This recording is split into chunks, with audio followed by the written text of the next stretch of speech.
जय हिंद दोस्तों, welcome back to Sumit belt talks.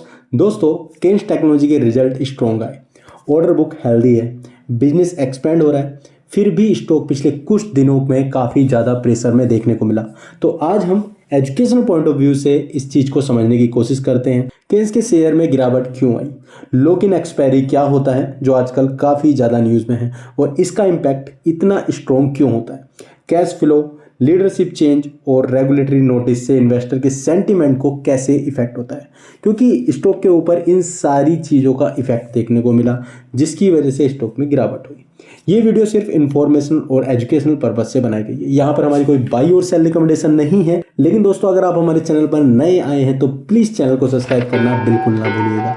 हम ऐसी इंफॉर्मेटिव वीडियो कंटिन्यू चैनल पर अपलोड करते हैं। तो दोस्तों, वन बाई वन चीज़ों को समझने की कोशिश करेंगे। सबसे नंबर 1 पर आता है लॉक इन एक्सपायरी। सबसे ज़्यादा इंपॉर्टेंट ट्रिगर है ये। मीन्स इसकी वजह से ही माना जा रहा है कि आज स्टॉक के अंदर इतनी ज़्यादा मीन्स ऑलमोस्ट 5 से 6% की गिरावट हमको केन्स के अंदर देखने को मिली। तो लॉक इन पीरियड होता क्या है? लॉक इन पीरियड एक ऐसा टाइम फ्रेम होता है जिसमें प्रमोटर, अर्ली इन्वेस्टर या फिर प्री आईपीओ शेयर होल्डर्स अपने शेयर मार्केट में बेच नहीं सकते।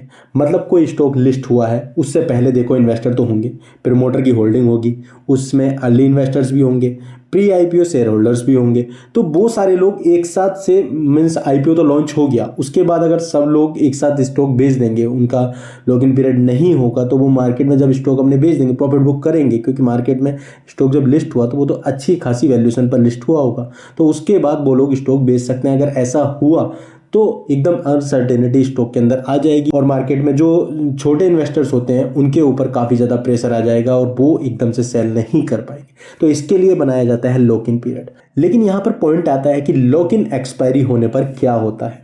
जैसे ही देखो लॉक इन था अब तक, तो जैसे ही लॉक इन पीरियड खत्म हो गया वो शेयर फ्री फ्लोट हो जाएंगे। मीन्स जितनी भी होल्डिंग होगी वो लॉक इन कंडीशन में वो कंप्लीटली फ्री हो चुकी है। मतलब अब उन्हें मार्केट में फ्रीली ट्रेड किया जा सकता है। इससे शेयर सप्लाई बहुत ज़्यादा इंक्रीज हो जाती है। तो केन्स के स्टॉक के अंदर यही सीन हमको देखने को मिला है। 11.6 मिलियन शेयर अनलॉक हुए हैं भाई। कितनी बड़ी क्वांटिटी आप खुद मान के चलिए। मतलब कंपनी की जो टोटल इक्विटी है उसका लगभग 20% शेयर अनलॉक हुए हैं। इतने बड़े वॉल्यूम के साथ अगर कोई भी स्टॉक्स अगर अनलॉक होते हैं तो सप्लाई सोचो आप कितनी ज़्यादा इंक्रीज हो जाएगी। और डिमांड कितनी है? डिमांड तो उतनी ही है जो रेगुलर रोज ट्रेड हो रहा है स्टॉक। तो सप्लाई ज़्यादा, डिमांड सेम, तो short term price pressure almost बन ही जाएगा। मीन्स 100% बनेगा। और इसका लाइव एग्जाम्पल भी मैं आपको दिखा देता हूँ। ये है केन्स टेक ट्रेड्स की बल्क डील की लिस्ट। तो यहाँ पर है 18 नवंबर 2025 और इसमें बेचे गए हैं मोतीलाल ओसवाल म्यूचुअल फंड के द्वारा 3,52,744 शेयर। ये 18 तारीख की डिटेल है दोस्तों। तो इसकी बल्क डील में आप खुद जाकर भी चेक कर सकते हैं कि 5,960 के प्राइस पर मोतीलाल ओसवाल ने 3.5 लाख शेयर ऑलमोस्ट सेल किए हैं। तो आप खुद सोच सकते हैं मोतीलाल ओसवाल की ऑलमोस्ट 5 से 6% की होल्डिंग थी, जो कि डीआईएस की होल्डिंग में आप खुद जाके चेक कर सकते हैं। तो आप खुद सोच सकते हैं जब इतने सारे शेयर एक साथ सेल किए जाएंगे तो स्टॉक के अंदर पैनिक क्रिएट होना ही था। तो इसी का इम्पैक्ट हमको स्टॉक के ऊपर भी देखने को मिला था। दोस्तों, लॉक इन एक्सपायरी जो है ना वो बिजनेस की क्वालिटी को इफेक्ट नहीं करती है, लेकिन इन्वेस्टर का जो सेंटीमेंट होता है ना भाई, उसके ऊपर इम्पैक्ट करता है। जो बंदा पिछले काफ़ी टाइम से उस स्टॉक के अंदर स्टेक होल्डर था, उसके जैसे ही स्टॉक अनलॉक हुए तो शायद उसको पैसे की नीड हो, क्या हो, उसको प्रॉफिट बुक करना हो, तो वो मार्केट में उसके शेयर फ्री फ्लोट हो सकते हैं। वो एकदम से पैसे बेचने की कोशिश करेगा जिससे मार्केट में इतना सारा प्रेशर क्रिएट हो जाएगा, उस स्टॉक के ऊपर प्रेशर क्रिएट हो जाएगा जिससे स्टॉक के अंदर गिरावट देखने को मिल सकती है। तो ये पहला पॉइंट था जिसको शायद आप लोग जरूर समझ गए होंगे। दूसरा नेगेटिव पॉइंट जो बहुत ज़्यादा इंपॉर्टेंट है इस स्टॉक के अंदर, उसका भी इम्पैक्ट देखने को मिला, निगेटिव ऑपरेटिंग कैश फ्लो, जो कि 218 करोड़ देखने को मिला। भाई केन्स ने जो Q2 के FY26 में रिजल्ट देखने को मिले उसमें 218 करोड़ का negative operating cash flow report किया गया। उसका रीजन देखो सिंपल था, एक्विजिशन पर हैवी स्पेंडिंग की गई है। कंपनी कंटिन्यू अपना जो बिजनेस एक्सपेंशन है उसमें कंटिन्यू ग्रोथ कर रही है। वर्किंग कैपिटल रिक्वायरमेंट कंपनी की बढ़ चुकी है क्योंकि आपके खर्चे कंटिन्यूसली इंक्रीज हो रहे हैं, जिसकी वजह से वर्किंग कैपिटल रिक्वायरमेंट इंक्रीज हो रही है। मीन्स आप एक्सपेंशन कर रहे हो और चीज़ों में खर्चे इंक्रीज हो रहे हैं। तो रिजल्ट्स अच्छे होने के बाद भी जब कैश फ्लो निगेटिव दिखता है ना, तो इन्वेस्टर का जो सेंटीमेंट होता है ना वो थोड़ा निगेटिव देखने को मिलता है। तो कैश फ्लो डायरेक्टली कंपनी की लिक्विडिटी पोजीशन को बताता है कि भाई कंपनी के पास कितना कैश अवेलेबल है, उनके पास कितना फंड किस तरीके से वो यूटिलाइज कर रहे हैं। तो वो एक निगेटिव पॉइंट था जिसका इम्पैक्ट इस स्टॉक पर काफ़ी दिन से देखने को मिला। नंबर थर्ड, ये भी इंपॉर्टेंट है दोस्तों। देखो, जो भी पॉइंट मैं आपके साथ डिस्कस कर रहा हूँ ना, वो सारे पॉइंट इंपॉर्टेंट है, क्योंकि स्टॉक के गिरावट में केवल एक चीज़ मायने नहीं रखती। कभी कभी बड़ी न्यूज़ एक मैटर कर जाती है, लेकिन बहुत सारे पॉइंट्स होते हैं जिनको इन्वेस्टर ध्यान देते हैं। बड़े इंस्टीट्यूशनल फर्म उन चीज़ों पर ही ध्यान देती है। तो थर्ड पॉइंट है हमारा लीडरशिप चेंज। सितंबर 2025 में कंपनी के जो लॉन्ग टाइम मैनेजिंग डायरेक्टर ने स्टेपिंग डाउन किया और एक न्यू एमडी ने पोजीशन हैंडल की। लीडरशिप चेंज नॉर्मली देखो पॉजिटिव भी हो सकती है, निगेटिव भी हो सकती है, दोनों साइड को मार्केट उसको कंसिडर कर सकता है। बट मार्केट शॉर्ट टर्म में स्टेबिलिटी प्रीफर करता है भाई, क्योंकि अगर आपके एमडी एकदम से जाते हैं तो वो मार्केट में प्रॉब्लम क्रिएट कर सकता है, मीन्स सेंटिमेंट निगेटिव हो जाता है। जैसे आप देख सकते हैं ट्रांसफॉर्मर और रेक्टिफायर के स्टॉक के अंदर, उसके अंदर भी 7% की गिरावट देखने को मिली। अगर आप जाकर देखेंगे स्किनर पर तो उसमें भी आपको देखने को मिलेगा कि उनके एमडी ने भी रिजाइन किया। रीजन अभी कुछ पता नहीं चला, लेकिन स्टॉक कितना गिरा, 7% गिरा भाई एक दिन के अंदर। तो इस चीज़ का इम्पैक्ट हमेशा स्टॉक पर देखने को मिलता है। ठीक है, मैं ये नहीं कह रहा हूँ कि ट्रांसफॉर्मर रेक्टिफायर केवल इसी वजह से गिरा, और भी पॉइंट हो सकते हैं, लेकिन उस चीज़ को भी आपको कंसिडर करना चाहिए कि टुडे क्या सिनेरियो उसमें हुआ है, क्या चीज़ें हमको देखने को मिली, क्या चेंजेस हमको देखने को मिले। तो लीडरशिप बहुत ज़्यादा इंपॉर्टेंट है। तो केन्स पर लोड कराए तो केन्स में भी इस चीज़ का इम्पैक्ट स्टॉक के अंदर देखने को मिला है। नेक्स्ट पॉइंट आता है हाई वैल्यूएशन। प्रीमियम स्टॉक ज़्यादा सेंसिटिव होते हैं, ये तो आप अच्छे से समझते ही होंगे। तो एनालिस्ट का ऑब्जर्वेशन इसी चीज़ पर ध्यान देता है कि केन्स का जो पी रेशियो है वो इंडस्ट्री पीयर से काफ़ी ज़्यादा ऊपर था। हाई ग्रोथ और प्रीमियम वैल्यूएशन के चलते स्टॉक ऑलरेडी एक्सपेंसिव जोन में ट्रेड कर रहा है। ये सब चीज़ भाई ये ओपन चीज़ है, ये सबको पता चलती है। तो हाई वैल्यूएशन स्टॉक में ये होता है कि छोटी निगेटिव न्यूज़ भी प्राइस के ऊपर काफ़ी ज़्यादा शार्प करेक्शन करने के चांसेस रखती है। तो ये हाई वैल्यूएशन वाला पॉइंट भी इंपॉर्टेंट हो जाता है। तो दोस्तों कंक्लूजन क्या आता है, अगर इसका कंक्लूजन निकालें तो ओवरऑल केन्स के शेयर में जो है ना मार्केट की गिरावट में कुछ पॉइंट ये आप कंसीडर कर सकते हो, जैसे कि लॉक इन एक्सपायरी। मैं सबसे ज़्यादा इंपॉर्टेंट पॉइंट यही मानता हूँ कि स्टॉक के अंदर जो गिरावट हुई ना भाई, वो लॉक इन एक्सपायरी के ओपन होने की, लॉक इन एक्सपायरी की वजह से ही ज़्यादा हमको देखने को मिल सकती है। मैं इसमें श्योर नहीं हूँ। यहाँ पर देखो मैं सिंपल कहता हूँ, मेरी कोई बाई और सेल रिकमेंडेशन नहीं है, वीडियो कंप्लीटली एजुकेशनल पर्पज से बनाई गई। साथ में negative cash flow important point है, उसके साथ में हाई वैल्यूएशन।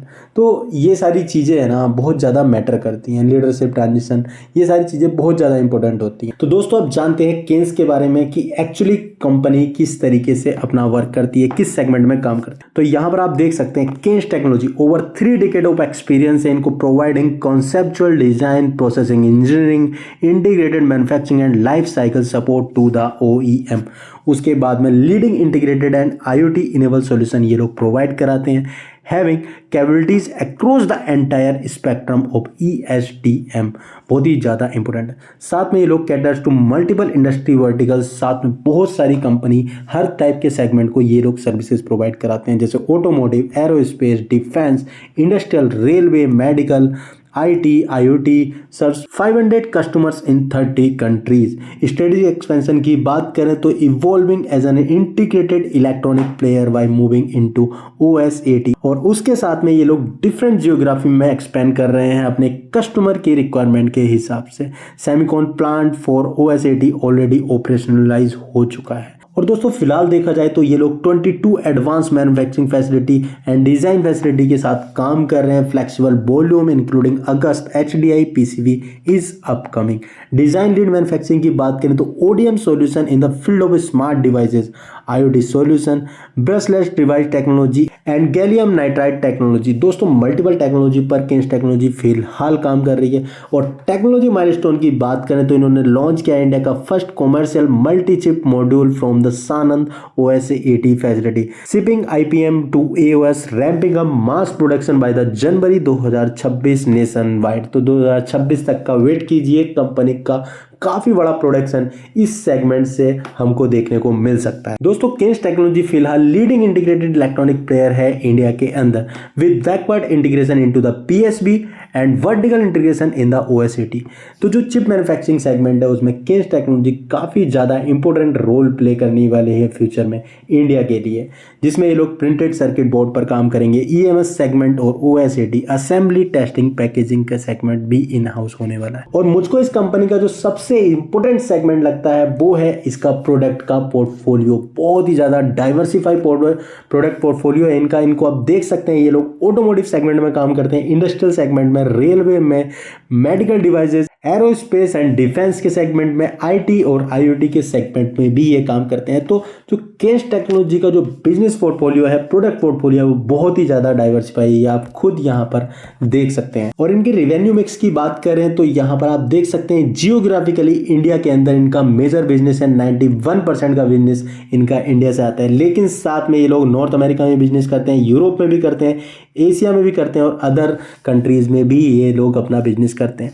लो कस्टमर कंसंट्रेशन अगर आप देखेंगे तो टॉप 1 से इनका 16% का बिजनेस है, टॉप 5 से 46% का और टॉप 10 से 67% का बिजनेस इनका आता है। यहाँ पर आप देख सकते हैं 39% का जो बिजनेस आता है वो इनका आता है OEM बॉक्स बिल्ड से आता है। 43% का जो बिजनेस आता है वो OEM टर्न की PCBA सेगमेंट से आता है और 18% का बिजनेस इनका ODM के सेगमेंट से आता है। ये रिवेन्यू है अक्रॉस द सेगमेंट। अगर आप देखेंगे इसका अक्रॉस द वर्टिकल्स की किस तरीके से, किस इंडस्ट्री से इनका कितना रिवेन्यू आता है, तो यहाँ पर आप देख सकते हैं 26% का रिवेन्यू आता है ऑटोमोटिव इंडस्ट्री से और 55% का रिवेन्यू आता है इंडस्ट्रियल एंड इंक्लूडेड EV के सेगमेंट से। तो जो मेजर रिवेन्यू है ना वो इनका इन टॉप 2 इंडस्ट्री से ही आता है। लेकिन इसमें इंपॉर्टेंट बात यह है कि फिलहाल जो इनका बिजनेस एक्सपेंड हो रहा है उसमें 1% का जो रिवेन्यू आता है वो एरोस्पेस की इंडस्ट्री से आता है, मेडिकल से भी अच्छा रिवेन्यू आता है, रेलवे से भी काफ़ी अच्छा रिवेन्यू आता है, IoT और IT के सेगमेंट से भी रिवेन्यू। फ्यूचर में हम इन सारे रिवेन्यूज़ में जो कम क्वांटिटी में इस टाइम अवेलेबल हैं, जो कम परसेंटेज में कंट्रीब्यूट कर रहे हैं, उसमें अच्छी ग्रोथ हम फ्यूचर में देख सकते हैं। और अगर नंबर्स की बात करें तो सितंबर 2025 में कंपनी ने सेल्स की थी 467 करोड़ की, उसमें OPM हमको 14% का देखने को मिला और आफ्टर टैक्स हमें नेट प्रॉफिट देखने को मिला 63 करोड़ का। तो यहाँ पर आपने देखा कि नंबर्स तो काफ़ी अच्छे थे, लेकिन उसके बाद भी स्टॉक में जो गिरावट देखने को मिली उसका काफ़ी ज़्यादा रीजन, काफ़ी ज़्यादा इम्पैक्ट जो मैंने स्टार्टिंग में न्यूज़ आपके साथ शेयर की है, जो इंपॉर्टेंट इन्फॉर्मेशन शेयर की है, वो ही रीज़न हो सकता है। दोस्तों शेयर होल्डिंग पैटर्न की बात करें तो यहाँ पर आप देख सकते हैं प्रमोटर के पास सितंबर 2025 में 53% की होल्डिंग है, FIs के पास 10% की होल्डिंग है, DIs के पास फिलहाल 23% की होल्डिंग है। यहाँ पर आप देख सकते हैं कि DIs की होल्डिंग में कंटिन्यू ईयर ऑन ईयर के बेसिस पर हमको इंक्रीज ही देखने को मिल रही है। पब्लिक की होल्डिंग फिलहाल 12.17% की है, जो लास्ट ईयर से हमको कम देखने को मिली है, लास्ट क्वार्टर से हमको कम देखने को मिली है। तो दोस्तों ये थी complete information Kaynes technology India limited की। स्टार्टिंग में हमने जो डिटेल्स आपके साथ शेयर की, जो इन्फॉर्मेशन आपके साथ शेयर की है, दोस्तों ये छोटी मोटी इन्फॉर्मेशन ही काफ़ी ज़्यादा इंपॉर्टेंट होती है और आपको, अगर आप स्टेक होल्डर हैं तो आपको इन इन्फॉर्मेशन के बारे में पता होना चाहिए। तो दोस्तों अगर आपको वीडियो इन्फॉर्मेटिव लगी हो तो प्लीज़ लाइक करें, शेयर करें और चैनल को सब्सक्राइब करना बिल्कुल ना भूलिएगा, क्योंकि ये आपके लिए क्लिक हो सकता है लेकिन हमारे लिए काफ़ी ज़्यादा इंपॉर्टेंट है। तो मिलते हैं जल्दी एक नई इंफॉर्मेटिव वीडियो के साथ, तब तक के लिए हैप्पी इन्वेस्टिंग, थैंक यू।